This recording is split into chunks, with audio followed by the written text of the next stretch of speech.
J'ai reçu l'iPhone 15 Pro Max la semaine dernière, vendredi, date de sortie officielle des produits, donc à temps mais pas en avant-première, et j'ai voulu passer un petit peu de temps avec. Un petit week-end pour me familiariser avec l'appareil, même si je connais très bien les iPhones, pour me faire en tout cas un premier avis à vous partager. Salutations! Évidemment ici on n'est pas sur le test poussé, je fais pas ça en un week-end, ça sortira dans un mois, tranquille. C'est un premier contact. Un premier avis. Ah oui, vous avez peut-être remarqué, j'ai l'Apple Watch Ultra 2 au poignet. Ma toute première Apple Watch Ultra. Je n'avais pas pris l'Apple Watch Ultra de première génération l'année dernière, donc ça, je vous en parle très vite. Alors, revenons à notre cher iPhone 15 Pro Max. Que dire? Par où commencer?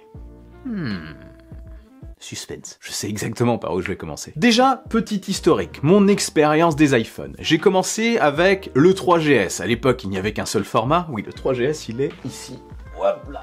Le 3GS, donc à l'époque il n'y avait qu'un seul format, c'est tout petit, c'est vraiment minuscule, je sais pas comment on faisait à l'époque, mais on faisait en tout cas, on faisait avec. Et j'ai eu donc des iPhones jusqu'à l'iPhone 10. À l'époque j'avais pas de chaîne YouTube, donc je renouvelais de manière plus espacée. J'ai eu le 3GS, le 5S, et je suis passé directement au 10. Donc jusqu'au 10, j'étais sur des formats, on va dire, plus compacts. Après le 10, je suis passé au 10S Max.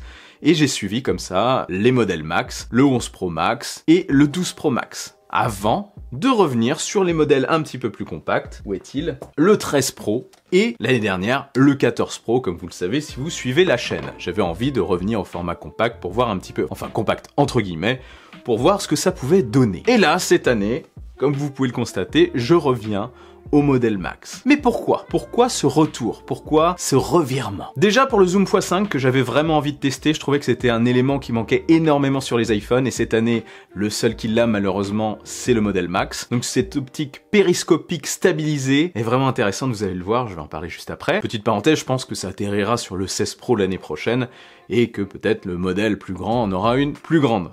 Une optique plus grande. Mais j'ai aussi choisi de revenir sur un grand format parce que, tout simplement, l'affichage, le grand affichage me manquait et surtout l'autonomie aussi. Franchement, aujourd'hui, je dois dire que mon cœur balance bien entre les deux formats, même s'il a tendance à pencher quand même vers le grand modèle. Parce qu'en un week-end, j'ai très vite retrouvé mes marques passées, j'ai très vite réappris à l'utiliser parfois à une main, parfois en swipant sur le bas de l'écran pour avoir un accès rapide à une main, et je me suis rendu compte que, comme je vous l'ai dit juste avant, mon cœur semble plus balancé vers les grands modèles. J'ai eu l'occasion de tester longuement les deux, et le grand modèle correspond plus à ce que je recherche. Et une chose est sûre, j'aime beaucoup ce 15 Pro Max. Première chose frappante déjà, bien plus marquée que pour les autres années, sur le Pro de 6,1 pouces du moins, c'est l'amincissement de la bordure noire autour de l'écran. Sur ce grand modèle, ça fait vraiment son effet et c'est totalement accentué par les angles arrondis du châssis. Ils ne sont plus tranchants, droits, enfin tranchants entre guillemets, on se coupait pas avec les angles droits de l'ancien modèle. Mais bon, vous voyez ce que je veux dire. L'écran plus grand aussi donne un effet de pilule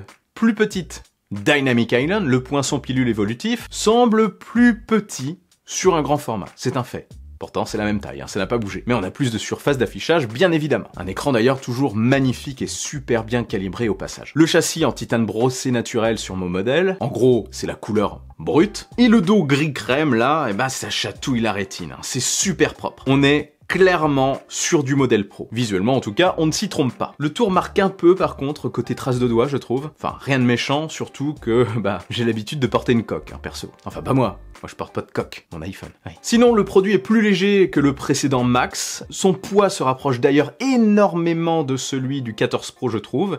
Et c'est accentué par la taille du produit vis-à-vis de son poids. Sincèrement, avec ce gabarit, le poids supplémentaire ne se fait pas franchement ressentir et j'ai l'impression de soulever un produit du même poids que mon 14 Pro de l'année dernière. Cette évolution de poids se ressent pour moi clairement, et je trouve ça très agréable en usage prolongé. Autre nouveauté de ces modèles, c'est le bouton Action. Oui, le petit bouton pour mute le son, là, le petit loquet, qui était là depuis le tout premier iPhone, a disparu et laisse sa place à un bouton poussoir. Un bouton personnalisable. Je trouve ça pratique, pour l'instant je l'ai utilisé pour lancer l'appareil photo directement en mode photo ou configuré en vidéo au choix. Là je l'ai mis sur le raccourci pour lancer Google Assistant. Perso je cherche encore l'usage le plus utile, je teste un petit peu, ça fait pas longtemps que je l'ai. Il me faut plus de temps je pense pour trouver lequel me sera le plus utile et le plus efficace au quotidien. Mais avec l'ouverture au raccourci, ça a du potentiel, hein, clairement. ChatGPT directement avec le bouton poussoir, pourquoi pas. Le bouton action. Sinon, côté branchement, exit le Lightning cette année. Tous les modèles d'iPhone sont USB-C. Celui-ci est USB-C, USB 3. Donc en plus de la charge avec des câbles USB-C, des câbles universels, la possibilité d'utiliser un nombre incalculable de câbles, ça permet aussi une vitesse de transfert supérieure et aussi le stockage externe sur un SSD ou sur une carte SD par exemple. Et ça peut être très intéressant quand on filme avec des formats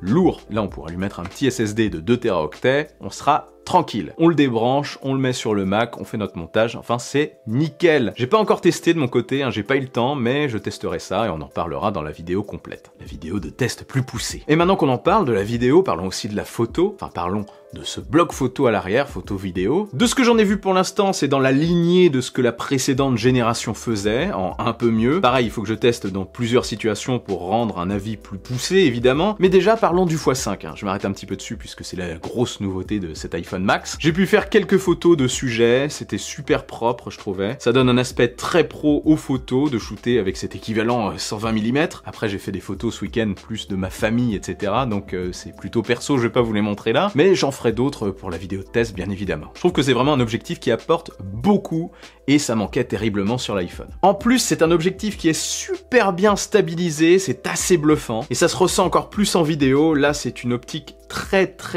utile pour moi. On peut suivre un sujet de manière ultra fluide, c'est super net. J'ai pas non plus testé le mode action, mais déjà en vidéo simple, je trouve que le résultat est très propre. Dites-moi ce que vous en pensez en dessous. Je parlais du mode action, c'est pas du tout ça, je mélange avec le bouton action, le mode cinématique. J'ai pas encore testé en mode cinématique, etc. Mais apparemment, on peut avoir des résultats assez dingues. Je termine par l'autonomie, je vais être rapide parce que c'est un petit peu trop tôt pour juger vraiment définitivement. Il faut que la batterie soit plus rodée, mais c'est déjà ce que j'attendais, hein. Je suis déjà satisfait par l'autonomie supérieure du modèle Pro Max par rapport au Pro de l'année dernière. Ça me manquait fortement de terminer la journée avec au moins un bon petit tiers de batterie. On se pose plus trop de questions et je trouve ça très confortable au quotidien. Plus besoin de penser à une batterie externe, hein. Sauf si bien sûr on part sur un gros tournage ou des trucs importants en extérieur. Bref, c'était un petit aperçu, c'est assez rapide, je vais creuser ça dans le mois à venir et même dans les mois à venir. Je vous rendrai un premier avis, des premières impressions au bout d'un mois, et comme d'habitude, au bout de, je sais pas, plusieurs mois, je vous dirai vraiment ce que j'en ai fait cette année et ce que j'en pense. Mais j'ai des bons projets pour ce produit. Oui. Un produit qui rentre donc, vous l'aurez compris, en phase de test longue durée. Voilà, comme vous pouvez le constater, je suis plutôt conquis pour l'instant. Enfin, mes premières impressions sont très positives, et je regrette pas du tout d'avoir switché sur le 15 Pro Max cette année. Ça me manquait un petit peu quand même si l'autre, plus compact, est très pratique à utiliser à une main, et très confortable